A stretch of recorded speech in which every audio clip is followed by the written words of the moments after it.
Hi guys, so I know that a lot of you guys have been curious about what the hell am I eating post fitness jeans, right? And so I wanted to kind of start doing recipe videos. Today's recipe that I'm going to talk about is my peanut butter chocolate chip overnight oats. I pretty much eat it every single day because it's just such the right balance of like chocolate and peanut butter and comfort. And just to break down some of the stats on this recipe right here.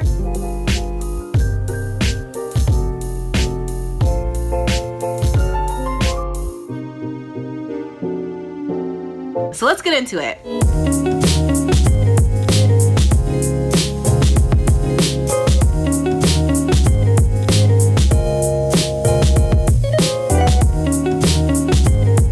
So this is the peanut butter that I like to use. I've tried other powdered peanut butters, but this is the one that I felt like had the closest taste and consistency to actual peanut butter. And I've had both the organic and the regular version. It doesn't really make much of a difference in my opinion. I like to use Bob's Red Mill extra thick rolled oats. This other thing I'm about to share with you. Listen, okay? I am sharing with you probably one of the best almond milks on the market. Now that being said, and I'm so serious about this, if I go to Target and it is not there, I will flip out. But I already feel like people are starting to catch on. So I don't know, I've had so many different types of almond milks. I've had Blue Diamond, I've had Silk, I've had Trader Joe's, I've had it all. But this almond milk right here, this is called Simply Balanced. This almond milk changes the game. It is so I was somebody that loved drinking milk. Like all of my friends would drag me. If you ask any of my college friends, any of my high school friends, they loved to drag me for the fact that I loved milk. They're like, it's just fatty water. And I'm like, okay, but like, your point, like it's delicious fatty water, so get out my face. This almond milk is so refreshing and so light, and then like, so I always get the unsweetened vanilla, and it's just like the right hint of everything. Like I can't describe it, but I'm addicted to it. I literally will not buy any other kind of, I shouldn't say that. If I'm in a bind and I have to get other almond milk, I will, but I will go the extra mile to get this Simply Balanced almond milk.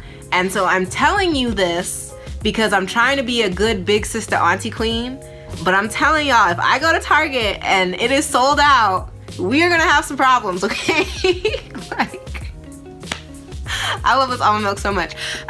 Okay, and then the last thing that I like to use are, so I personally prefer the Enjoy Life mini chips. They're dairy, nut, and soy free. That's not particularly why I use it, but I'm trying to actually figure out why do I prefer there's something, I think they're like lighter. There's something about having like the other milk chocolate that like just didn't sit well with me. Like for some reason I feel, and maybe it's because it's allergy friendly, but this chocolate sits better with me than when I've had the other kinds of milk chocolate chips. So I really like these. But yeah, it's pretty simple. It's a 4 ingredient, and then I also like to sweeten it a little bit with some stevia. So it's a 4, it's a 5 ingredient recipe. It's super simple. And what I love is I have like 3 little Tupperware bowls, and like, honestly, I'll make them all in a round, and then it just sits in the fridge.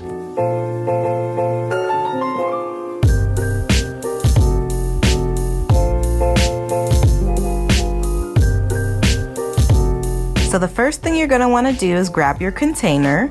Then you wanna grab a measuring cup, and you wanna make sure that the measuring cup is half a cup. And of course, this would not be Thick and Fit Kitchen without these extra thick rolled oats. All right, y'all?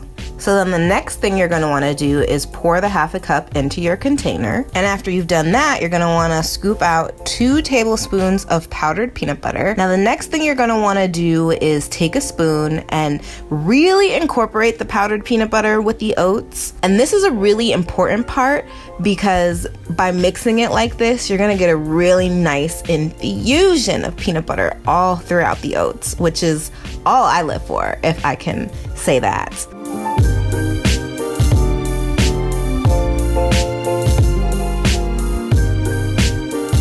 you're gonna pour in our unsweetened almond milk. Now, as you'll see in the video, I am pouring it straight from the carton. And, I come from the old school philosophy that real cooks don't measure. And I don't know who came up with that, but in my mind, I'm like, yeah, it's a badge of honor to be able to just know with your eyes, right? That being said, I would say if you're really at a loss for this and eyeballing this just scares the crap out of you, I would try 1/4 cup and then continue to add enough milk until you see a light coating of milk at the top. So you should still be able to see traces of the oats, but that the milk is submerging them all in it. So as you can see, there's a little light layer of milk, but you still see some of the oats peeking through. So this is the ideal place to leave it at when you put it in the fridge to sit overnight.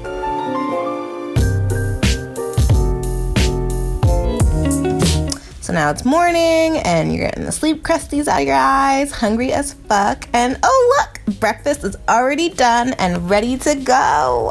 And as you can see, so y'all, I was really struggling for a word to describe this state of oats.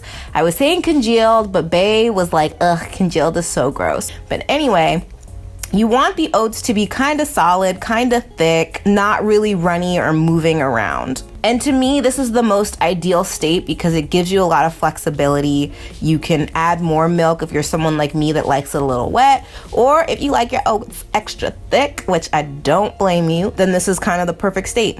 Now, this is definitely an optional step. Like if you looked at the consistency of the oats and you were like, damn, that looks hella good, and you want to leave it at that, you totally can. I personally like to have just a little bit more milk, but you definitely don't want to overdo it. Like I wouldn't want basically a soup. So then the next thing I like to add is liquid stevia. So here's the thing with liquid stevia. I wouldn't add more than 15 drops unless you can handle it. I tend to put around 10 to 12. So we're gonna mix that stevia in real good. Now you're gonna wanna get a tablespoon and measure out a tablespoon of the chocolate chips. Now again, the chocolate chips are optional. You can add nuts or fruits. So that's pretty much it. Look at this bowl of oats, y'all. Yes, thickness, yes. I tore this bowl up. So that's it for this recipe. It's really simple. That's part of the reason why I love it so much, because I'm always on the go. So this is like one of my favorite meals to have. I can meal prep it in the kitchen, and the preparation time, it's literally 10 minutes. I can literally do it straight before bed. So that's also one of the things I really love about it. Let me know what you think. Let me know if you add anything funky or cool to it, because I'm always looking for ways to freshen it up. I'm not kidding you. I eat it every single day, or every single time I have the opportunity to eat it. And yeah, I'll catch you guys next time for my next favorite recipe. And as always, in love, peace, and unapologetic thickness. Bye. Still whipping that wrist, y'all. Whipping that wrist. There is another tongue twister for you. Say that 10 times fast. Whipping the wrist, ripping the whip, whipping the, oh God.